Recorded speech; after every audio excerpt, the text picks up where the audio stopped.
এই হাকিম তার কাছে যে যে সমস্যা নিয়ে আসে ওষুধ দেয় একটা, আর ওই ওষুধের নাম হলো সোনা পাতা। সোনা পাতা খাইলে পেটটা ক্লিয়ার হয়। একজন আসছে মাথা ব্যথা নিয়ে। এখন আয়ুর্বেদ বলতেছে যে গ্যাসের কারণে একজন মানুষের শরীরে 35টা সমস্যা দেখা দেয়।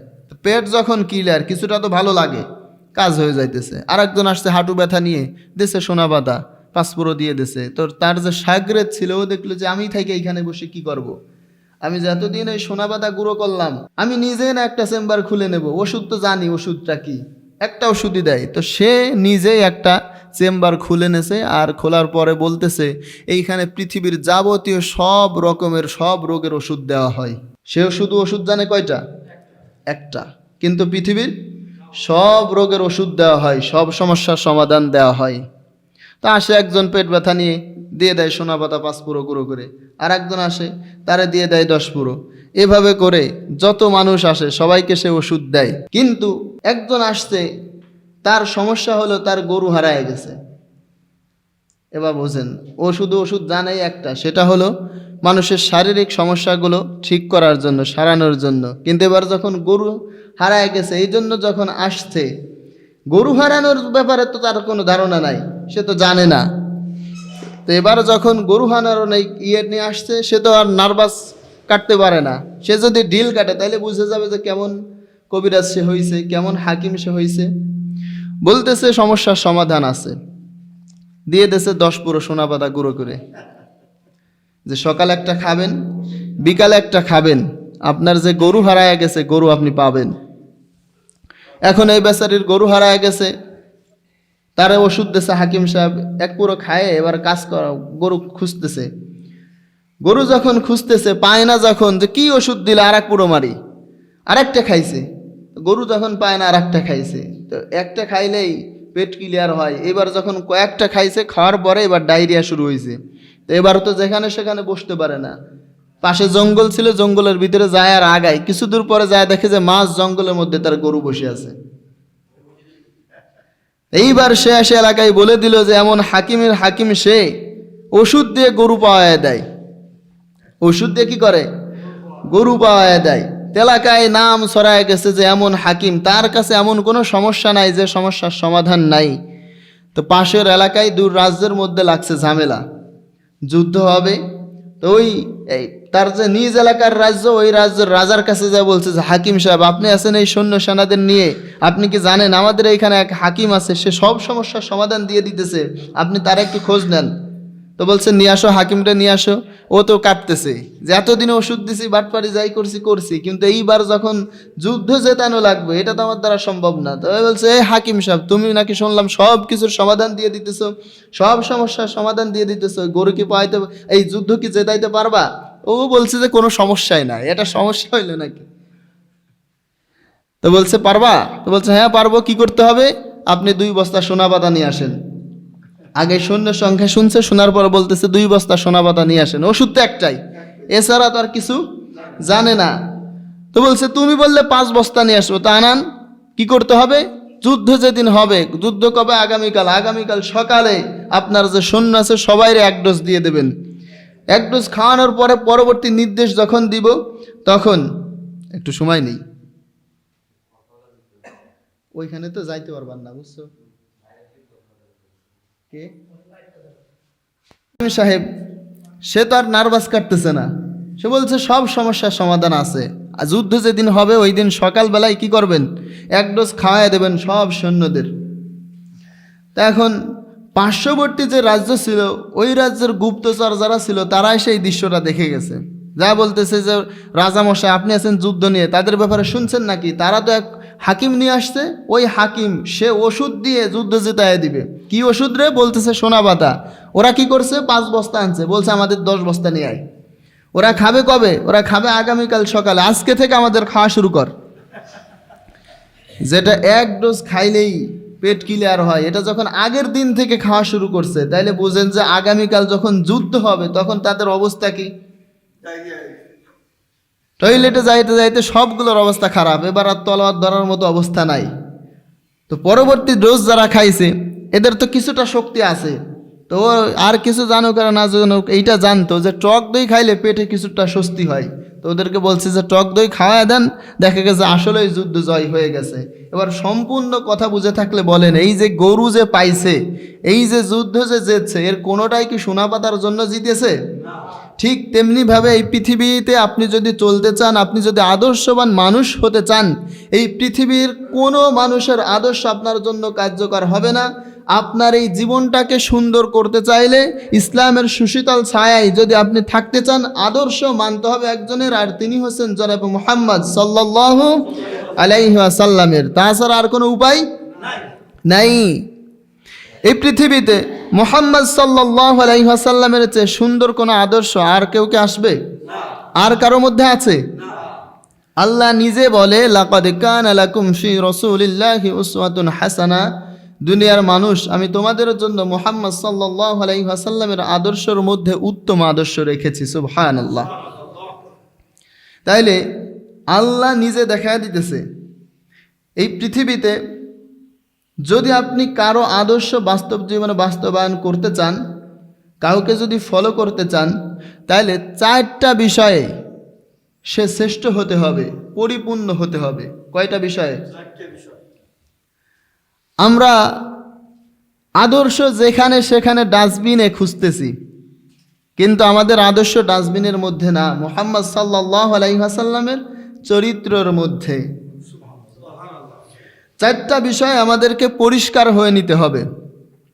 4টা বিষয়ে যদি কোনো মানুষের মধ্যে পাওয়া যায়, তাহলে ওই মানুষটা হবে আমাদের ফলো করার যোগ্য, তার আদর্শ আমরা আদর্শবান হব। বিষয় হলো 4টা। কয়টা? 1 নম্বর বিষয় হলো, যার জীবন হবে একেবারে নিট অ্যান্ড ক্লিয়ার, পরিষ্কার।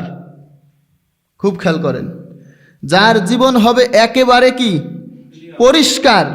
কোনো ধরনের কোনো দাগ থাকতে পারবে না, কোনো ধরনের কোনো ঝামেলা থাকতে পারবে না। এখন মুহাম্মদ সাল্লাল্লাহু আলাইহি ওয়াসাল্লামের জন্ম থেকে নিয়ে শুরু করে মৃত্যু পর্যন্ত ওনার চরিত্রের মধ্যে কোনো দাগ আছে? এই পৃথিবীতে যাদেরকে আমাদের এই বর্তমান সমাজ আদর্শ হিসাবে গ্রহণ করে, এদের একজনের নাম যদি বলি আর যদি জিজ্ঞাসা করি, এই লোকটা সারা জীবনে একটাও মিথ্যা কথা বলে নাই, আপনি কি এই গ্যারান্টি দিতে পারবেন মাথা নিচে করে থাকবে? এ সমাজ যাদেরকে আদর্শ হিসাবে গ্রহণ করে, এদের কাছে যদি জিজ্ঞাসা করেন, তোমার এই নেতা, তুমি যাকে আদর্শ হিসাবে মানো, এই লোকটা তার জীবনের শুরু থেকে নিয়ে মৃত্যু পর্যন্ত, মৃত্যু যদি না হয়ে থাকে আজও অবধি একটাও মিথ্যা কথা বলে নাই, এই গ্যারান্টি কি তুমি দিতে পারবা? কথা বলতে পারবে? যত বড় বুজুর্গ আসুক আর পীর সাহেব আসুক, এই গ্যারান্টি দেওয়া সম্ভব না। কিন্তু আল্লাহর হাবিব, বিশ্ব মানবতার মহান দূত জনাব মুহাম্মদুর রাসূলুল্লাহ সাল্লাল্লাহু আলাইহি ওয়াসাল্লাম, ওনার জন্ম থেকে নিয়ে শুরু করে মৃত্যু পর্যন্ত একটা মিথ্যা কথা ওনার জীবনে আছে?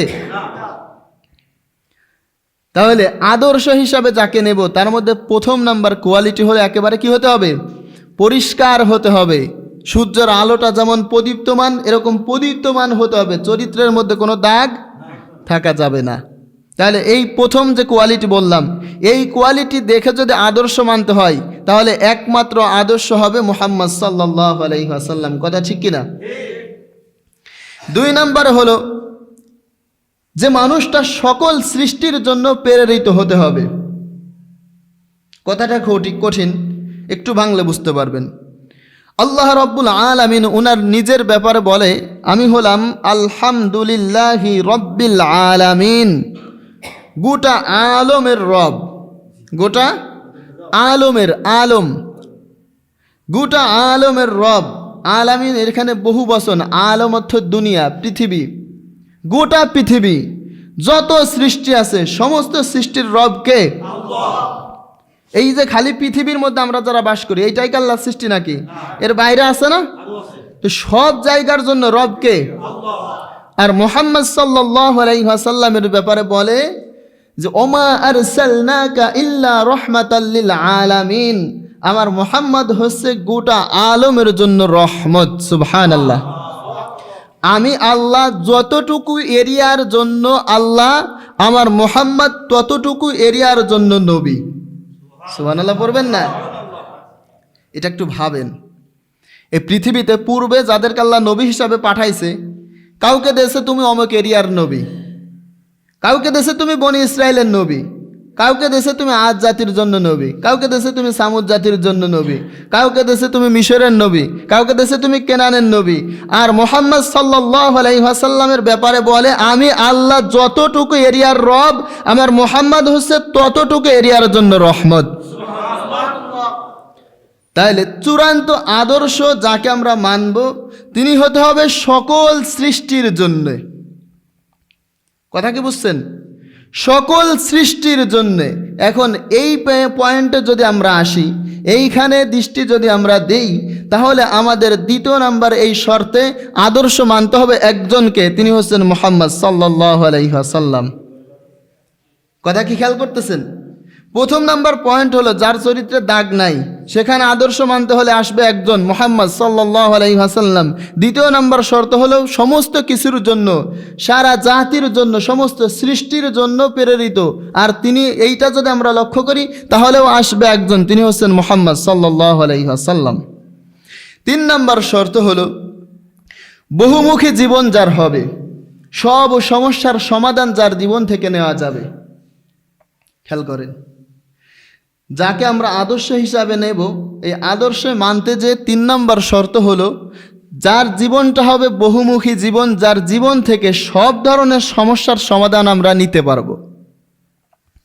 আপনাদের কাছে আমি কয়েকটা প্রশ্ন করি, এই পৃথিবীতে মুহাম্মদ সাল্লাল্লাহু আলাইহি ওয়াসাল্লামের চেয়ে শ্রেষ্ঠ কোনো বাবা আর আসবে? আর এসেছে? এই পৃথিবীতে মুহাম্মদ সাল্লাল্লাহু আলাইহি ওয়াসাল্লামের চেয়ে শ্রেষ্ঠ কোনো শিক্ষক আর আসবে? এই পৃথিবীতে মুহাম্মদ সাল্লাল্লাহু আলাইহি ওয়াসাল্লামের চেয়ে শ্রেষ্ঠ কোনো নানা আর আসবে? এই পৃথিবীতে মুহাম্মদ সাল্লাল্লাহু আলাইহি ওয়াসাল্লামের চেয়ে শ্রেষ্ঠ কোনো রাষ্ট্রপ্রধান আর আসবে? এই পৃথিবীতে মুহাম্মদ সাল্লাল্লাহু আলাইহি ওয়াসাল্লামের চেয়ে শ্রেষ্ঠ কোনো নবী, শ্রেষ্ঠ কোনো রাসূল আর আসবে? তাহলে সব ক্ষেত্রে, রান্নাঘর থেকে নিয়ে শুরু করে রাষ্ট্র পরিচালনা পর্যন্ত যেখানে যা লাগবে সব ক্ষেত্রে মুহাম্মদ সাল্লাল্লাহু আলাইহি ওয়াসাল্লামের চরিত্রের মধ্যে আমাদের জন্য আদর্শ আছে না নাই? তাহলে দেখেন, তিন নাম্বার পয়েন্ট হলো আপনি যে কোনো সমস্যায় পড়তে পারেন, মুহাম্মদ সাল্লাল্লাহু আলাইহি ওয়াসাল্লামের চরিত্রের মধ্যে আপনার জন্য আদর্শ আছে, আছে না নাই? তাহলে এই পয়েন্টে যদি আসেন যে যার আদর্শ আপনি গ্রহণ করবেন তার জীবনটা হতে হবে বহুমুখী এবং সর্বদিক দিয়ে শ্রেষ্ঠ হতে হবে। আর এই সর্বদিক দিয়ে বহুমুখী জীবনের শ্রেষ্ঠ যিনি, মুহাম্মদ সাল্লাল্লাহু আলাইহি ওয়াসাল্লাম হলেন তিনি। তাহলে আদর্শের ক্ষেত্রে বললাম চারটা দিক লাগবে, তিনটা গেছে। চার নাম্বার হলো তার দ্বারা এমন বিষয় পূর্ণতা লাভ করবে যা পূর্বে আর কারো দ্বারা পূর্ণতা লাভ করে নাই। কথা কি খেয়াল করতেছেন? একেবারে আনকমন আলোচনা। চার নাম্বারে আমরা যাকে আদর্শ হিসাবে মানব তার শর্ত হচ্ছে তার দ্বারাই এমন বিষয়ে পূর্ণতা লাভ করবে যা আর কোনো মানুষের দ্বারাই পূর্ণতা লাভ করে নাই। মুহাম্মদ সাল্লাল্লাহু আলাইহি ওয়াসাল্লামের দ্বারাই এমন কিছু বিষয়ে পূর্ণতা লাভ করেছিল যেটা এই পৃথিবীর আর কোনো মানুষের দ্বারাই করে নাই। তার মধ্যে একটা হচ্ছে মেরাজ। মুহাম্মদ সাল্লাল্লাহু আলাইহি ওয়াসাল্লাম যে এই পৃথিবী থেকে নিয়ে সপ্তম আসমান পাড়ি দিয়ে জান্নাত জাহান্নাম সব কিছু দেখে আসছে, এইটা আর কেউ করতে পেরেছে? আল্লাহ রাব্বুল আলামিন আর কাউকে করাইছে? তাহলে চার নম্বরের শর্ত হলো তার দ্বারাই এমন কোনো বিষয়ে পূর্ণতা লাভ করবে যেটা আর কারো দ্বারাই করে নাই। আবার আল্লাহ রাব্বুল আলামিন তার হাবিব মুহাম্মদ সাল্লাল্লাহু আলাইহি ওয়াসাল্লামের হাতের ইশারার মাধ্যমে আসমানের চাঁদকে দুই টুকরা করাইছে। কথা কি খেয়াল করতেছেন? এটা আর কেউ করতে পারছে? আরেকটা বিষয় হলো শরিয়াত। মুহাম্মদ সাল্লাল্লাহু আলাইহি ওয়াসাল্লামের মাধ্যমে পূর্ণতা লাভ করেছে। এটা সবচেয়ে গুরুত্বপূর্ণ কথা, অনেকেই বুঝতে পারতেছে না যে কি হইতেছে। শরিয়ত এটা মুহাম্মদ সাল্লাল্লাহু আলাইহি ওয়াসাল্লাম এই পৃথিবীতে আসার মাধ্যমে একেবারে পূর্ণতা লাভ করেছে। আরেকটা হলো নিয়ামত। আল্লাহ রাব্বুল আলামিন মুহাম্মদ সাল্লাল্লাহু আলাইহি ওয়াসাল্লামের আসার মাধ্যমে পূর্ণতা লাভ করাইছে পৃথিবীর মানুষের জন্য। মুহাম্মদ সাল্লাল্লাহু আলাইহি ওয়াসাল্লাম যদি না আসতেন তাহলে আমরা মুহাম্মদ সাল্লাল্লাহু আলাইহি ওয়াসাল্লামের মতো শ্রেষ্ঠ নবীর নিয়ামত থেকে বঞ্চিত হয়ে যেতাম, ঠিক কিনা? এবার আল্লাহ রাব্বুল আলামিন সূরাতুল মায়েদার 3 নম্বর আয়াতের মধ্যে বলেছে, আল ইয়াউমা আকমালতু লাকুম ওয়া আতমামতু আলাইকুম নি'মাতি ওয়া রাদিতু লাকুমুল ইসলাম দীনা। আজকে আমি তোমাদের জন্য আল্লাহর দিন আর এই নেয়ামতকে পরিপূর্ণতা দিয়ে দিলাম। মানে ওখানে একেবারে সিলগালা করে দিলেন, একেবারে নির্ধারণ করে দিলেন। অর্থাৎ মুহাম্মদ সাল্লাল্লাহু আলাইহি ওয়াসাল্লাম আসার মাধ্যমে আল্লাহর দিন তথা শরীয়ত পূর্ণতা লাভ করেছে এবং আল্লাহ রাব্বুল আলামিনের যেই নেয়ামতের ভান্ডার আছে এটার পূর্ণতা একেবারে পূর্ণ হয়ে গিয়েছে, পূর্ণতা লাভ করেছে মুহাম্মদ সাল্লাল্লাহু আলাইহি ওয়াসাল্লাম আসার মাধ্যমে। আরেকটা হলো নবুয়ত। মুহাম্মদ সাল্লাল্লাহু আলাইহি ওয়াসাল্লাম ওনার নবুয়তের জিন্দেগি শেষ হওয়ার পরে এই পৃথিবীতে আর কেউ কি নবী হয়ে আসবে? খুব খেয়াল করেন, আর কেউ কি নবী হয়ে আসবে? আর মুহাম্মদ সাল্লাল্লাহু আলাইহি ওয়াসাল্লামের ব্যাপারে বলে, মা কানা মুহাম্মাদুন আবা আহাদিম মির রিজালিকুম ওয়ালাকিন রাসূলুল্লাহি ওয়া খাতামান নাবিয়্যিন। আবার মুহাম্মদ হচ্ছে এই পৃথিবীর মানুষের জন্য সর্বশেষ নবী। আবার তিনি নিজের ব্যাপারে বলে, আনা খাতামুন নাবিয়্যিন, আমি হলাম শেষ নবী। অর্থাৎ কোরআনের আয়াত এবং হাদিস দ্বারা আমরা বুঝতে পারি মুহাম্মদ সাল্লাল্লাহু আলাইহি ওয়াসাল্লামের পরে আর কোনো নবী আসবে না। অর্থাৎ নবুয়তের যেই দরজা এটাও পূর্ণতা লাভ করেছে মুহাম্মদ সাল্লাল্লাহু আলাইহি ওয়াসাল্লাম আসার মাধ্যমে। এবং সর্বশেষ হলো উত্তম আখলাক। ওয়া ইন্নাকা লাআলা খুলুকিন আযীম। উত্তম আখলাক, চরিত্র কত প্রকার ও কি হতে পারে, কত সুন্দর হতে পারে, এটার পূর্ণতা পেয়েছে মুহাম্মদ সাল্লাল্লাহু আলাইহি ওয়াসাল্লাম আসার মাধ্যমে। কথা কি খেয়াল করতেছেন? 4 নম্বরের শর্ত আমরা যেটা পেয়েছি সেটা হলো তার দ্বারাই এমন বিষয়ে পূর্ণতা পাবে যেটা পূর্বে আর কারোর মাধ্যমে পূর্ণতা পায় নাই। তো মুহাম্মদ সাল্লাল্লাহু আলাইহি ওয়াসাল্লাম চরিত্রের যেই নিদর্শন রেখেছেন এটা তার পূর্বে আর কেউ কি রাখতে পেরেছে? মুহাম্মদ সাল্লাল্লাহু আলাইহি ওয়াসাল্লামের যেমন ছোট্ট একটা হাদিস বলি, আল্লাহর হাবিব সাল্লাল্লাহু আলাইহি ওয়াসাল্লাম কাবার চত্বরে দাঁড়ায় আছে। একজন ইহুদি এসে ওনার ঘাড়ের চাদরটা ধরে দিলেন টান। চরিত্রের যেই নিদর্শন এই ছোট্ট ঘটনা থেকে আপনি বুঝতে পারবেন। টান মারা মাত্র ওনার ঘাড়ের চামড়া ছিঁড়ে গেছে, রক্ত ফিনকি দিয়ে বের হয়ে গেছে। পাশেই কাবার চত্বরে দাঁড়ায় ছিলেন ওমর রাদিয়াল্লাহু তাআলা আনহু, দৌড়ে আসলেন। দৌড়ে এসে ওই ইহুদিকে হত্যা করবে, যে কত বড় সাহস, আমার সামনে আমার নবীর ঘাড়ের চাদর ধরে টান দেয়। আল্লাহর হাবিব সাল্লাল্লাহু আলাইহি ওয়াসাল্লাম ওমরকে বললেন, এজলেসিয়া ওমর, ওমর তুমি থেমে যাও, আমি শুনি সে কি জন্য টান মেরেছে। জিজ্ঞাসা করলেন, ওই ইহুদি বললেন যে মুহাম্মদ, তুমি যে আমার কাছ থেকে খেজুর নিয়েছিলে, আগামী 8 দিন পরে কিন্তু ওই খেজুর দেওয়ার দিন, এটা তোমার মনে করায় দিলাম। কথা কি খেয়াল করতেছেন? আগামী 8 দিন পরে আপনার কাছ থেকে আপনার পাওনা সে পাবে। তার এই 8 দিন আগে এসে যদি ঘাড়ের চাদর ধরে এত জোরে টান দেয় আর যেটাতে ঘাড়ের চামড়া ছিঁড়ে যায়, আপনি তারা কি করবেন? তার উপরে মুসলমান হতো না। ওমর রাদিয়াল্লাহু তাআলা আনহু যখন এইটা শুনলেন, উনি ওনার জামার এই হাতা গুছাইতেছে যে এইবার তো আর ওর ছাড় দেওয়া যায় না। সাথে সাথেই নিশ্চয় এখন পাওয়ার দিন হলে কিংবা কিছুদিন আগে যদি পাওয়ার দিন থাকতো তাইলেও কিছু একটা হইতো। 8 দিন পরে যেহেতু পাওয়ার দিন, ওমর রাদিয়াল্লাহু তাআলা আনহুকে নবী আবারও থামায়া দিলেন।